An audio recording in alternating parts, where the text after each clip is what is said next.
É normal ter tristeza, Alberto? Ou estar triste? A tristeza, ela é um dos sintomas que caracterizam que nós somos humanos, espíritos reencarnados num processo de evolução, trazendo, portanto, emoções básicas que comparecem na nossa dinâmica do cotidiano e que fazem parte, portanto, de uma naturalidade. A tristeza em si mesma, ela é tão natural quanto é o medo, quanto é a agressividade positiva, quanto é a alegria. Elas fazem parte da estrutura do ser, enquanto sentimento que, portanto, do qual pode derivar outros sentimentos negativos ou pode derivar conteúdos de positividade. Então nós precisamos acolher a tristeza como algo que faz parte da nossa estrutura psicológica, como compondo a nossa estrutura. Do mesmo jeito que você ouve um barulho e se recolhe num sobressalto, é um movimento de medo da onde veio aquele barulho, é um choque. E você logo se retira. Isso é natural, é um instinto de defesa. Então a tristeza, ela também faz parte da nossa estrutura psicológica e ela nos protege também de sofrimentos e nos ajuda a crescer, desde que ela esteja dentro de um enquadramento natural, um enquadramento ecológico do ponto de vista da vida do espírito. E a tristeza tem alguma relação com depressão, Alberto? Sim. Quando a tristeza não é bem trabalhada, ela se converte em depressão. Do mesmo jeito que o medo, esse cuidado que nós temos para nos proteger das agressões da vida, pode se engrandecer, pode se intensificar e virar uma fobia, e virar, portanto, uma distonia, uma patologia médica. Do mesmo jeito que a agressividade que se coloca saudável, com que você trabalha, com que você fala enfaticamente com o filho, assertivamente, ela pode se converter numa agressividade destrutiva. Quando você quebra um prato, jogando um prato na parede, agride uma pessoa, passa a ser, portanto, algo anormal, ou por outra, não ecológico nas nossas relações interpessoais, não ecológico na nossa relação conosco mesmo, não é ecológico na nossa relação com os espíritos, porque isso cria ambientes de sintonia espiritual desagradável. A tristeza, se não bem administrada, ela pode então se encaminhar para um quadro de depressão. A depressão é um agravamento do estado triste, gerando, portanto, um quadro psicopatológico, necessitando de intervenções especializadas habitualmente, da ajuda do médico, do psiquiatra, dependendo do grau da depressão, da ajuda de um psicoterapeuta, da ajuda de um profissional, portanto, da área que possa cuidar da pessoa que está num estado de enfermamento. Então, assim como o medo se converte em fobia, assim como a agressividade normal se converte em raiva, em fúria, a tristeza pode se converter em depressão. Aí precisa ser tratada. Aí, já de modo algum, ela é natural. Mesmo que essa depressão, ela esteja a serviço de um sistema de autoproteção.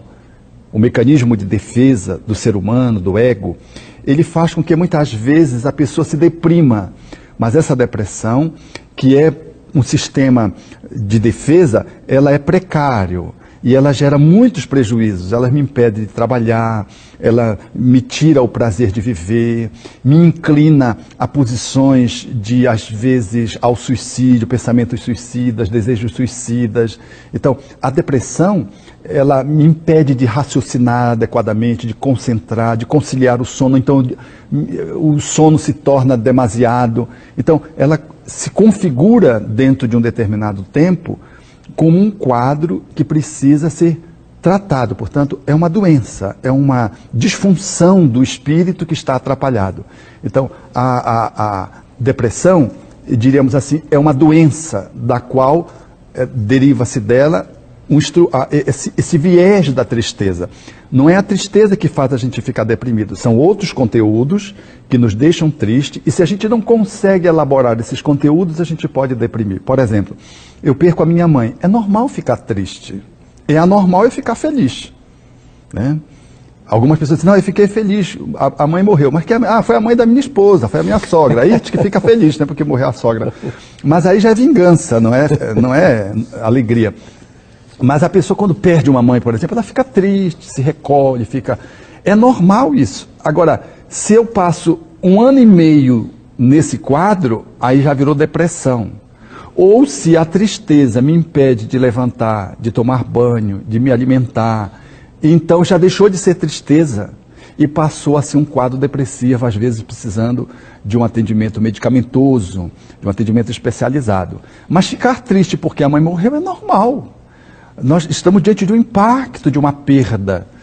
E mesmo sendo espíritas, mesmo sabendo da desencarnação, de que a vida é permanente, de que ninguém sai da vida, a gente sai do corpo, mas não sai da vida, mesmo assim, esse distanciamento nos impacta. Como nos impacta a gente deixar alguém no aeroporto, que a gente ama muito, e que vai fazer uma viagem longa, demorada, de um filho, por exemplo, que vai fazer um curso no Japão, uma pós-graduação. A gente vai no aeroporto, deixa o filho e volta para casa triste. Essa tristeza é normal. Nós estamos elaborando uma perda de convivência pelo distanciamento. Mas se eu me deprimo porque o filho viajou, se eu já não consigo mais estudar, não consigo trabalhar, aí já se traduz num quadro de depressão e precisa de uma atenção cuidadosa porque a pessoa não está bem. Agora, Alberto, tanto num caso quanto no outro, evidentemente que deve-se ter aí os graus de cada coisa, mas há alguma intervenção espiritual, algum caso, por exemplo, de obsessão mais leve ou mais profunda, tanto no caso de tristeza quanto na depressão? Naturalmente que sim. Porque a tristeza, ela tem um conteúdo que se manifesta dentro de um tempo. Se uma pessoa ela é todo o tempo triste, alguma coisa está errada. Mesmo que ela não deprima, mas se ela é sempre farol baixo, faz tudo, trabalha, estuda, mas é aquela alma assim, parece que está morrendo, né? Tudo que você avalia do ponto de vista médico, não se enquadra num quadro de depressão, mas ela é uma alma triste, com ânimo frouxo, aí precisa se avaliar. Pode ser um processo anímico, da própria alma, um espírito, por exemplo, que renasce, e que faz a reencarnação em um país distante dos outros entes queridos que renascem no outro mundo, no outro país, ou que ficam no mundo espiritual, e pode reencarnar melancólico. O Evangelho segundo o Espiritismo tem uma página bela sobre isso, que eu recomendo ao telespectador. A melancolia. Às vezes a gente fica melancólico, porque está distante dos nossos entes amados que ficaram na colônia espiritual, ou que ficaram fora do corpo. Às vezes estão reencarnados no outro país, e nós estamos reencarnados num lar no qual nós não temos muita familiaridade, são espíritos não muito afins conosco, ou são espíritos estranhos. Então nós podemos ficar, por exemplo, tristes. Mas se essa tristeza ela se demora, se ela é uma tristeza surda que vai se alongando, ela deixa de ser uma manifestação saudável. Do mesmo modo que o medo, se a pessoa é muito medrosa, não é normal. Aquele medo que é um sistema de defesa e que faz parte da nossa estrutura de autoproteção, ele passa a ser uma trava. Nós poderíamos comparar isso, assim para o telespectador compreender bem, como uma cadeira. Eu preciso de uma cadeira sentar para descansar. Depois que eu descanso, eu levanto e vou fazer as minhas coisas. Esse é o sistema de defesa. Eu estou cansado, sento numa cadeira. A cadeira da tristeza. Eu sento, repouso, acabei de repousar, levanto e vou para a vida. Viver a vida normal. Mas se eu sento na cadeira e não consigo mais me levantar da cadeira, eu quero todo o tempo estar na cadeira, alguma coisa está atrapalhada. Eu não estou bem. Ou eu estou entrando num quadro de depressão, ou então eu estou cultivando a tristeza. Eu estou me agarrando na tristeza. Eu estou me agarrando na cadeira. Então eu fico me imobilizando. Como alguém se imobiliza no medo, o outro se imobiliza numa agressividade destrutiva, no sistema de cólera, por exemplo, alguém pode se imobilizar na tristeza. E aí, nesse ponto de vista, não é saudável. E a pessoa pode viver isso, seja por uma causa pessoal, qual eu estava citando os exemplos, seja por uma interferência espiritual. Um espírito triste ou deprimido que se aproxime de uma pessoa normal e que encontre sintonia, ele pode determinar na pessoa que estabelece o encaixe um quadro de baixa de ânimo. E a pessoa pode deprimir como ele está deprimido ou pode ficar triste. E a pessoa, não sei porque eu estou triste. Não tem motivo para eu estar triste, mas eu estou triste. A pessoa não reconhece a sua tristeza ou não reconhece como sua a sua tristeza. Na verdade, ela está filtrando uma interferência espiritual, seja ela médium ou não médium, e ela está manifestando-se triste. Aí se ela faz uma oração, por exemplo, ela sai daquele processo, ela levanta da cadeira, porque desconectou do espírito. E ela diz, engraçado, eu não sei porque eu estava triste. Era uma interferência espiritual. Quantas vezes nós manifestamos no nosso comportamento uma agressividade que ela é negativa, destrutiva, que ela é resultado de uma conexão espiritual. Um medo que acaba se transformando em pavor por uma interferência espiritual. E a tristeza de igual modo. Então, quer dizer que, nesses casos, a casa espírita pode auxiliar, como a terapia, o terapeuta, né, pode auxiliar essas pessoas, mas a casa espírita também pode ser algo coadjuvante aí no tratamento de problemas de depressão, por exemplo. Da depressão, sim, o centro espírita tem um papel fundamental no tratamento da depressão. A depressão, em sendo uma patologia, precisa do apoio médico, habitualmente de um psiquiatra. Dependendo do grau, ele vai regular a medicação. Normalmente entra um profissional da área terapêutica, um psicólogo, um psicanalista, um profissional, portanto, um psicoterapeuta, para ajudar a pessoa a remontar as causas, porque a depressão é consequência. Não adianta tratar os efeitos só com medicamento, com química. É necessário dar contenção química. Mas é importante que se remonte às causas da depressão. E a psicoterapia ajuda grandemente nisso. E o centro espírita, ele favorece, mediante a terapia espírita, do autoconhecimento, do afervoramento à aproximação dos ensinos evangélicos e do movimento de autoencontro que o Espiritismo suscita, porque o Espiritismo é uma doutrina fundamentalmente de autoiluminação a partir do autoconhecimento. Esse mecanismo de se autodescobrir que a casa espírita permite, faz com que a pessoa faça contato com as causas que geram o processo depressivo.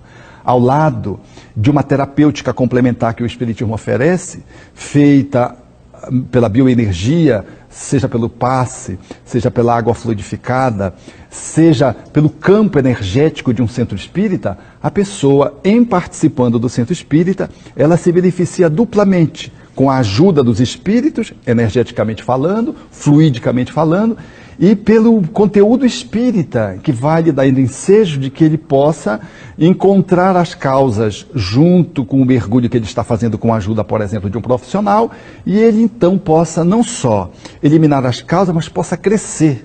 Porque um processo depressivo resolvido estabelece um avanço na alma. Porque toda encrenca que me determina a depressão, ela me suscita um crescimento numa área em que eu tinha um ponto cego, que eu estava encalhado, estava algemado. E se for uma interferência espiritual, suponhamos, uma obsessão, como se chama em espiritismo, uma influência duradoura de um espírito gerando um quadro depressivo, o centro espírita ele toma um papel aí fundamental, tão importante quanto é da medicina, porque ele trata essa interferência espiritual, essa patologia espiritual, de uma forma competente, ensinando àquele que é vítima desse processo que ele precisa fazer um movimento de ruptura de sintonia através da renovação moral, da transformação interior, e com essa transformação interior a pessoa se libera da obsessão, libera-se do quadro depressivo e cresce, porque aprende espiritismo, aprende sobre si mesmo e avança para o seu processo evolutivo, e às vezes a pessoa olha para trás depois e agradece aquela depressão que teve, seja de origem de uma interferência espiritual, seja uma depressão de origem da própria pessoa, das suas dificuldades psicológicas, familiares. Então o centro espírita, ele é de fundamental importância para auxiliar aquele que vive a depressão ou que vive uma tristeza atrapalhada, que vai se convertendo em depressão. Ele ajuda a pessoa a encontrar novos caminhos e a encontrar novas motivações para viver.